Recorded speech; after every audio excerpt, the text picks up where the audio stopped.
想象一下，当你走进一个充满陌生人的房间，心跳突然加速，手心开始微微出汗，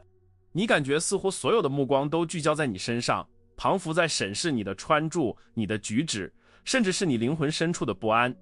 这种令人窒息的感觉，这种想要找个地洞钻进去的冲动，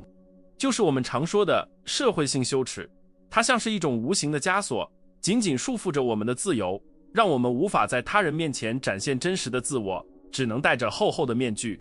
扮演一个并不属于自己的角色，小心翼翼地活着。我们每个人都在内心深处隐藏着一种恐惧，那是对失败的恐惧。但更准确地说，我们并不是害怕失败本身，而是害怕失败后随之而来的他人的评价、嘲笑，以及那种被群体排斥的孤独感。我们躺在深夜的床上，脑海中反复播放着白天说错的一句话，做错的一个小动作。那些微不足道的瞬间在深夜被无限放大，变成了折磨心灵的刑具，让我们辗转反侧，无法入眠。这种对于丢脸的过度焦虑正在慢慢吞噬我们的生命力。在这个社交媒体高度发达的时代，这种焦虑被前所未有的放大了。我们不再是为了自己而活，而是为了荧幕背后那些看不见的观众而活，为了那些虚拟的点赞和评论而活。我们精心修饰每一张照片，反复斟酌每一句文案，生怕露出一丝破绽，生怕别人看到我们生活中的狼狈与不堪。我们变成了舞台上的提线木偶，线头却掌握在别人的手里。只要外界的风吹草动，我们的情绪就会随之剧烈波动，彻底失去了内心的平静。但是，你有没有停下来问过自己，为什么别人的看法对我们如此重要？为什么一个陌生人的眼神，或者同事的一句无心之语，就能毁掉我们一整天的好心情？这种将自我价值完全建立在外部反馈之上的生活方式，不仅是危险的，更是极度脆弱的。它让我们把快乐的钥匙交给了路人，让我们的灵魂处于一种长期的慢性的流亡状态，永远找不到回家的路，永远无法在自己的内心安顿下来。古罗马的斯多葛哲学家们早就看穿了这种人性的弱点，他们生活在一个同样充满政治斗争、流言蜚语和社会压力的时代，但他们却找到了一种独特的方法，能够在混乱中保持屹立不倒。他们并不是教导我们要变成没有感情的石头，也不是要我们离群索居、与世隔绝，而是教导我们如何在这个充满评判的世界里建立一座坚不可摧的内在城堡。在那里，没有任何人的目光可以伤害到你，没有任何羞耻可以存活。罗马皇帝马可·奥里略，这位世界上最有权势的人，本可以沉溺于众人的赞美之中，但他却在他的沉思录中写下了一句发人深省的话，直击我们灵魂的痛处。他说，这总是让我感到惊讶，我们每个人都爱自己胜过爱任何人，但我们却更重视别人的意见，而不是我们自己的意见。这句话像一道闪电，瞬间照亮了我们内心的荒谬。我们明明是自己生命的主角，为什么却活得像个卑微的配角？如果我们继续让羞耻感和对失败的恐惧主导我们的生活，我们最终将一事无成。因为任何伟大的尝试都伴随着失败的风险，任何真实的表达都可能招致误解。当你因为害怕别人的眼光而不敢举手发言，当你因为害怕被拒绝而不敢追求心仪的对象，当你因为害怕失败而放弃了创业的梦想，你实际上是在扼杀你自己生命的无限可能。你是在为了取悦那些根本不在乎你的人，而牺牲了你自己独一无二的人生。今天，我们要一起挑战这种根深蒂固的恐惧。我们要运用斯多葛哲学的强大工具，像手术刀一样精准地切除那些长在我们心灵上的毒瘤、虚荣、自卑和对外界认可的病态渴求。这不仅仅是一次哲学的探讨，更是一场关于心灵自由的革命。我们将学会如何重新拿回生活的控制权，如何在他人的注视下依然能够昂首挺胸，如何把每一次丢脸转化为强大的精神力量。我们将要探讨的方法，经过了2000年的时间考验，曾经帮助过被流放的奴隶、被判死刑的政治家和战场上的将军。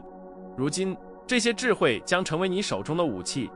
你将学会区分什么是你能控制的，什么是你不能控制的。你将学会如何预演最坏的情况，从而消除对未知的恐惧。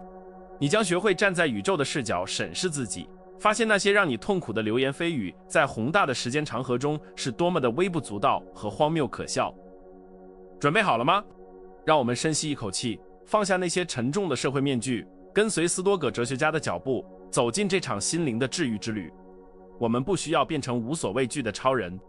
我们只需要学会做回真实的自己，学会在风暴中保持平静，学会把失败看作是生命必经的磨刀石，而不是终点。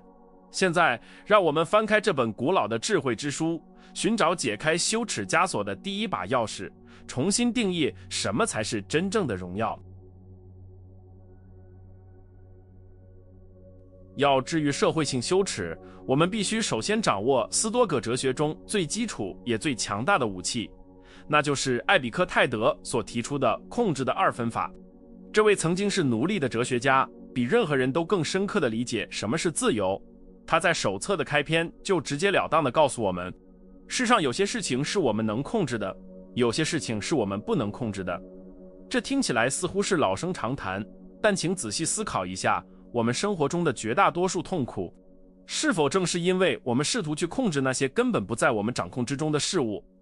比如别人的想法、别人的评价，以及在这个瞬息万变的社会中，我们所谓的名声。我们能控制的只有我们自己的思想、我们的行动、我们的意愿，以及我们回应世界的方式。简而言之，就是我们的品格。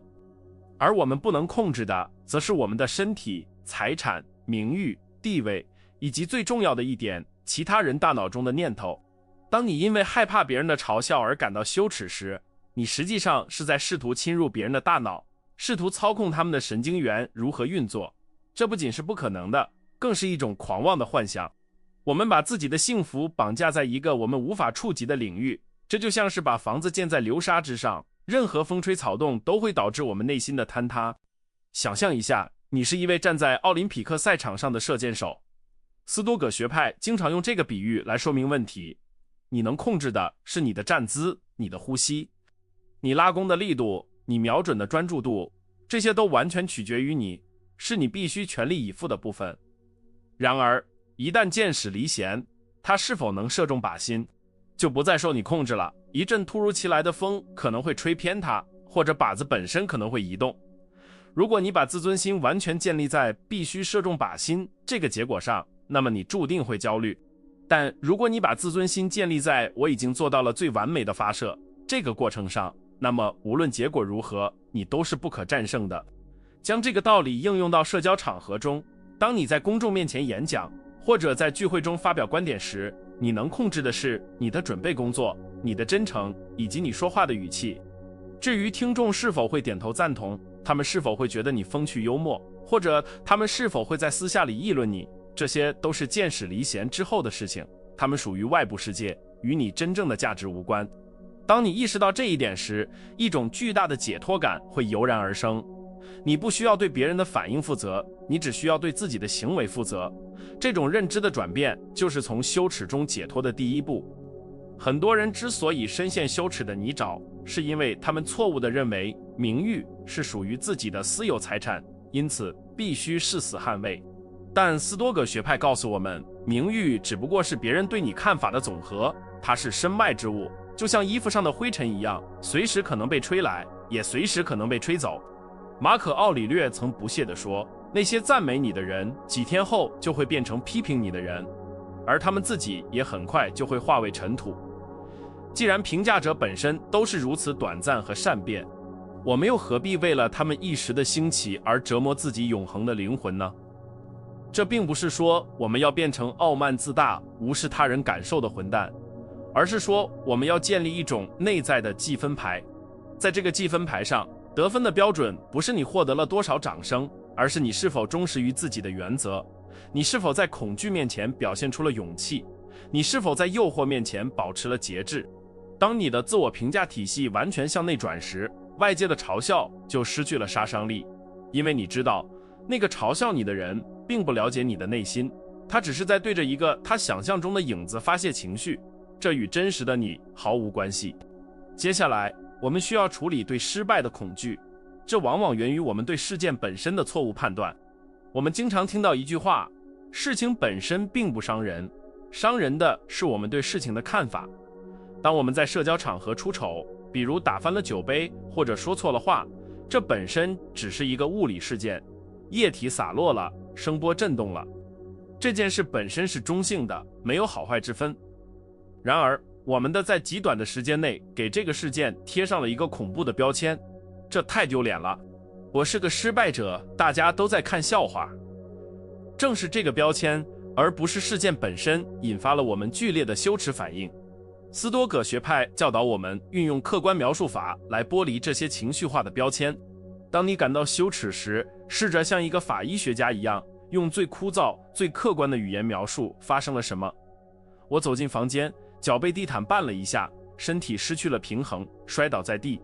周围有3个人笑了，然后我站了起来。你看，当你剥离了丢人现眼这种主观判断后，这件事就变得平淡无奇。学会像观察实验一样观察自己的生活，你就会发现，所谓的社死现场大多是我们大脑编造的恐怖故事。此外，我们必须重新定义失败在生命中的位置。对于一个斯多葛主义者来说，失败不是死路，而是必经之路，甚至是通往卓越的燃料。塞内卡曾说，没有遭遇过不幸的人是最不幸的，因为他失去了测试自己力量的机会。如果你因为害怕社交失败而选择逃避，躲在角落里不说话，你虽然暂时避免了尴尬，但也同时剥夺了自己成长的机会。你永远不知道自己原本可以多么有魅力，多么有影响力。每一次社交上的失败，其实都是世界给你的真实反馈，它在告诉你哪里需要改进，哪里需要调整。也许你需要提高表达能力，也许你需要学习更得体的礼仪，这些都是技术问题，而不是人格缺陷。把我失败了替换成我学到了，这不仅仅是文字游戏，这是一种根本性的心态重塑。当你把每一次尴尬都看作是收集数据的过程，你的恐惧就会转化为好奇心，你会开始主动寻求挑战，而不是躲避挑战。我们还要警惕那种非黑即白的极端思维，即认为只要不是完美的，就是彻底的灾难。生活不是只有0和100，中间还有广阔的灰色地带。你在演讲中忘词了一次，并不代表整个演讲都是垃圾，更不代表你这个人一无是处。斯多葛学派提醒我们，完美属于神，而犯错属于人。接受自己的不完美，拥抱自己作为人类的局限性，这本身就是一种极大的勇气。当你能够坦然地自嘲，主动承认自己的错误时，你反而会赢得别人的尊重，因为真实永远比完美的假象更打动人心。恐惧失败往往还伴随着对未来的过度焦虑，我们总是担心万一搞砸了怎么办。这种焦虑会消耗我们大量的精力，让我们在真正需要行动的时候精疲力竭。斯多葛哲学提供了一种看似反直觉，这不是让我们变得悲观，而是让我们对恐惧脱敏。在做任何重要的事情之前，先在脑海中模拟最糟糕的情况，并问自己，如果这真的发生了，我能承受吗？我会死吗？答案通常是我不会死，虽然会很难受，但我依然能活下去，太阳依然会升起。当你直面了心底最深的恐惧，并发现那个怪物其实并没有牙齿时，你就获得了无所畏惧的自由。你不再被万一所吓倒，因为你已经在脑海中战胜了那个万一。这种心理免疫力的建立，是我们在这个充满不确定性的世界中行走的最好护身符。我们还要学会区分羞耻感和内疚感。内疚感是因为我们违背了自己的原则，做错了事，这种感觉是健康的，它促使我们改正。而羞耻感则是因为我们觉得自己不够好，这是有毒的。如果你在社交中为了迎合别人而撒谎、吹牛，那你应该感到内疚，并去修正它。但如果你只是因为紧张而结巴，或者因为穿着朴素而被冷落，你完全不需要感到羞耻，因为你没有做错任何事，错的是那些以貌取人的人。至此，我们已经建立了一套防御系统，区分控制权，客观看待事件，重塑失败意义。但这还不够，要想彻底战胜社会性焦虑，我们还需要更主动的出击。在下一章，我们将探讨如何运用自愿的不适和宇宙视角这两种高阶心法，主动去刺破恐惧的气球，让你的内心强大到足以容纳任何尴尬与挫折。准备好迎接更深层次的挑战了吗？让我们继续前行。既然我们已经知道羞耻感源于对他人看法的恐惧，那么与其坐以待毙，不如主动出击。斯多葛学派不仅仅是一套理论体系，更是一套实战的训练手册。他们提倡一种名为自愿的不适的练习，就像运动员通过高强度的训练来增强肌肉一样，我们也可以通过主动制造一些小小的尴尬来增强我们对社会压力的承受能力。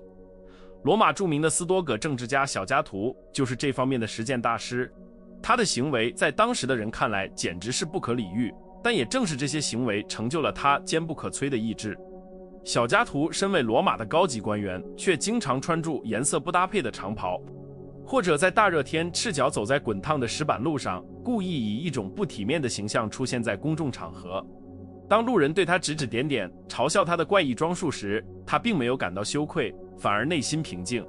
他这样做的目的极其明确，他要训练自己只对真正可耻的事情，如不道德的行为感到羞耻，而不是对那些无关紧要的外在评价感到羞耻。他通过这种极端的暴露疗法，让自己的脸皮变厚，让心灵长出了盔甲。最终，当他在政坛上遭受真正的攻击和诽谤时，他能够做到岿然不动。我们可以把这种古老的智慧转化为现代版的羞耻攻击练习。试着在下一次去咖啡店时，在没有任何理由的情况下，向店员请求一个10%的折扣，或者穿一件你觉得有点过时的衣服去商场逛一圈，又或者在开会时故意问一个看起来很傻的问题。当你这样做的时候，你会感到脸红心跳，肾上腺素飙升，这就是羞耻感的毒液在发作。但请坚持住，不要逃跑。观察那个尴尬的瞬间，你会惊讶地发现一个事实：天并没有塌下来，店员可能只是拒绝了你，路人可能只是看了一眼就转过头去，世界依然在运转。这种练习的核心在于打破聚光灯效应的幻觉。心理学研究表明，我们总是倾向于高估别人对我们的关注程度，觉得自己是舞台的中心，所有的灯光都打在自己身上。但残酷而又令人欣慰的真相是，大家都很忙，忙着担心他们自己的生活，忙着掩饰他们自己的尴尬，根本没有多余的精力来持续关注你。你在脑海中演绎了一场惊天动地的社死大戏，而在别人的记忆里，那可能只是一个模糊的转瞬即逝的画面，甚至连画面都算不上。在这个精心修饰的社交媒体时代，进行这种反脆弱的训练显得尤为重要。我们习惯了只展示生活中光鲜亮丽的一面，结果就是我们对真实的容忍度越来越低，对不完美的恐惧越来越深。当你敢于展示自己的笨拙，敢于承认自己的失败，你实际上是在进行一场无声的叛逆。你在向这个虚伪的世界宣告，我不受你们的点赞控制，我不需要滤镜来证明我的价值。这种真实的勇气往往比完美的假象更具感染力，它能吸引那些真正欣赏你灵魂的人，而不是那些只看重皮囊的过客。除了主动寻求不适，斯多葛学派还有一个终极视角转换工具，被称为柏拉图视角或高空视角。当你深陷于当下的尴尬和焦虑时，你的视野会变得极度狭窄，仿佛眼前这点小事就是整个世界。这时你需要闭上眼睛，想象自己的意识飞离身体，穿过屋顶，升入高空。你看着地上的自己变成了蚂蚁般大小，你看着整个城市变成了地图上的一个点，你看着地球在浩瀚的宇宙中不过是一粒尘埃。在这个宏大的宇宙视角下，请问你刚才说错的那句话，或者你没能拿到的那个订单，还有多重要？在几十亿年的宇宙演化史面前，在无数星系的生灭面前，我们所谓的社会地位和个人荣辱显得是那么的微不足道，甚至有些滑稽。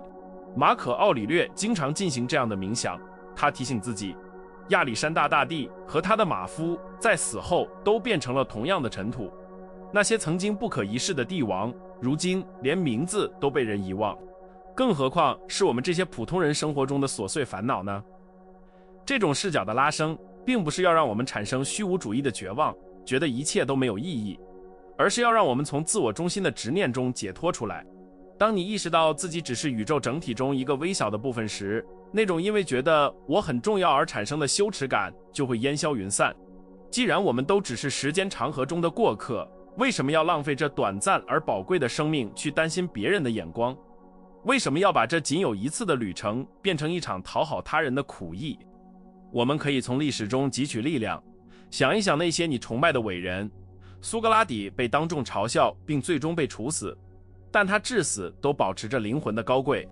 孔子周游列国，如丧家之犬，处处碰壁，但他从未放弃心中的道。他们的失败和羞耻在当时看来是巨大的，但在历史的长河中，这些恰恰是他们伟大品格的试金石。如果连圣贤都无法避免被误解和嘲笑，我们又有什么资格要求全世界都对我们点头哈腰呢？接受失败，甚至热爱失败，因为它是命运赐予我们的磨刀石。每一个让你感到脸红的瞬间都是一个信号，它在告诉你，你在尝试，你在突破舒适区，你活着。那些从不感到尴尬的人，往往是因为他们从未真正活过，他们把自己封闭在安全的壳里，慢慢腐烂。而你，勇敢的斯多葛主义者，你选择在竞技场上搏斗，哪怕满身泥泞，哪怕跌倒在地，你也比那些站在看台上指手画脚、衣着光鲜的观众要荣耀千百倍。当你下次感到恐惧袭来时，试着对自己说，这只是宇宙中的一粒沙子。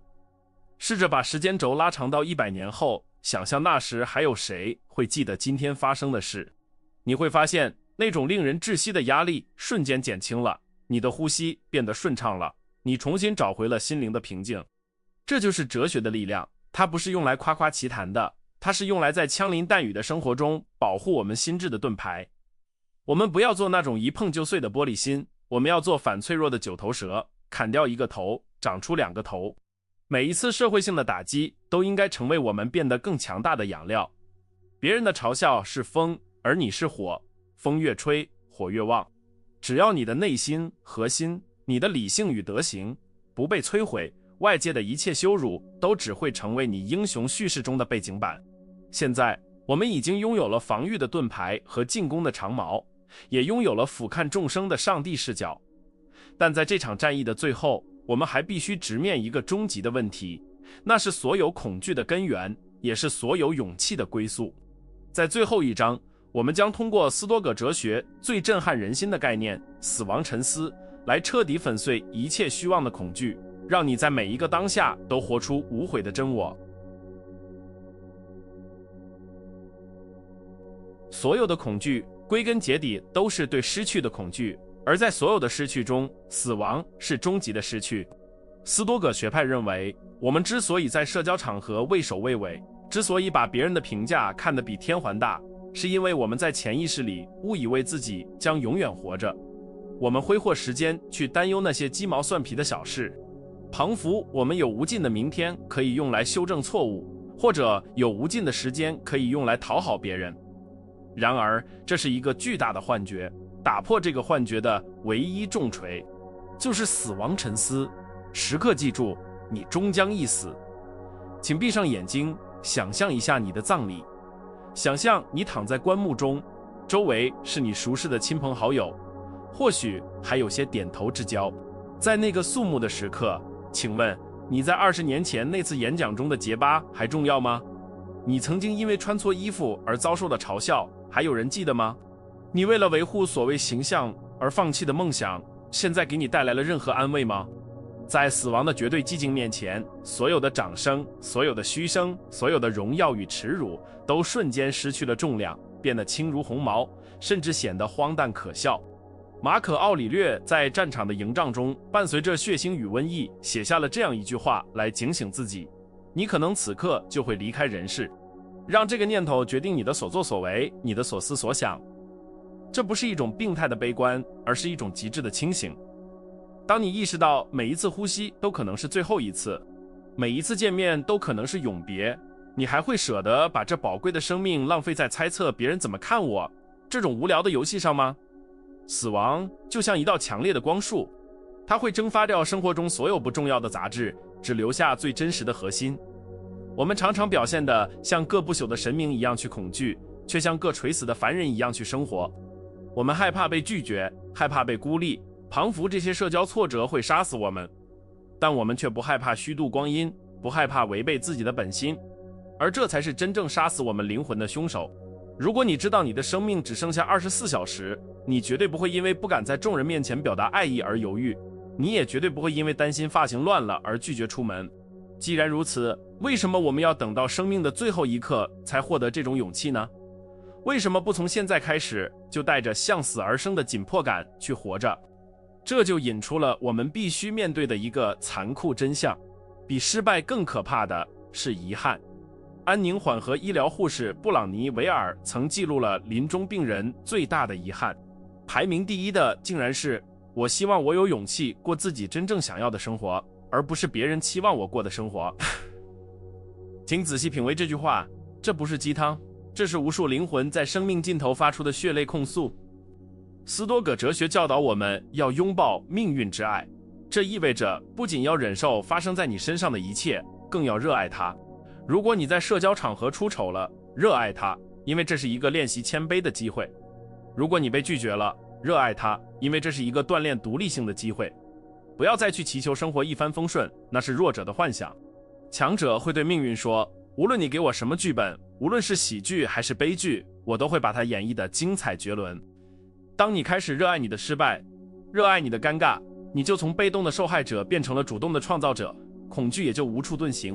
我们这一路走来，从识别羞耻的无形牢笼，到运用控制的二分法区分内外，再到主动寻求不适和转换宇宙视角，最后站在死亡的边缘审视人生。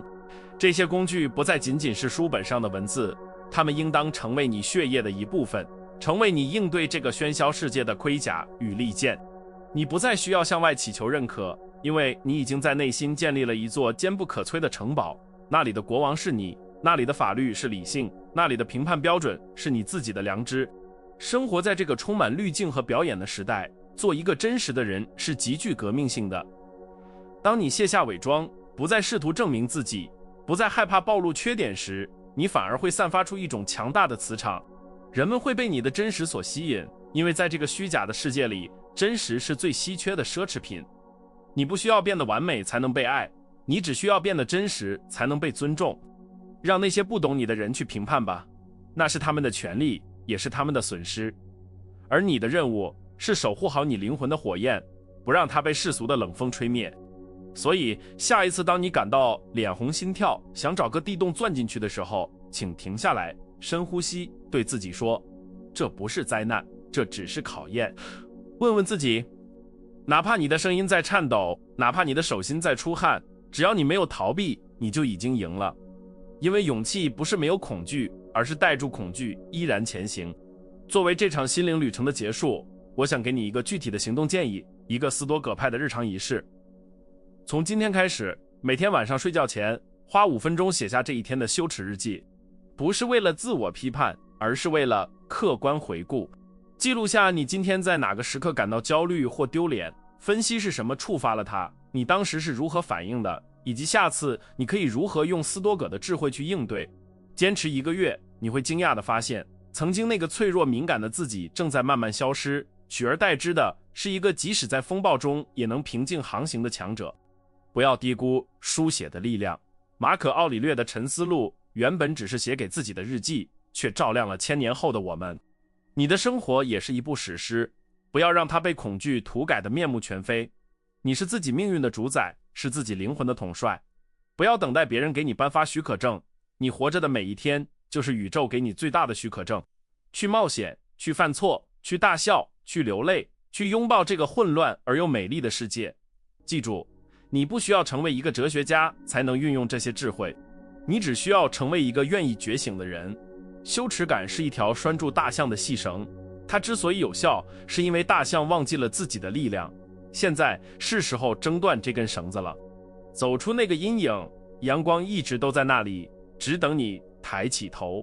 如果你觉得这段旅程对你的灵魂有所触动，如果你渴望在喧嚣的世界中寻找更多斯多葛的宁静与力量，请不要吝啬你的点赞，并订阅我们的频道。这不仅是对我的支持，更是对你自己成长的一种承诺。在评论区写下“我选择勇气”，以此作为你新生活的起点。我们下一支影片见，愿理性和勇气与你同在，我的朋友们。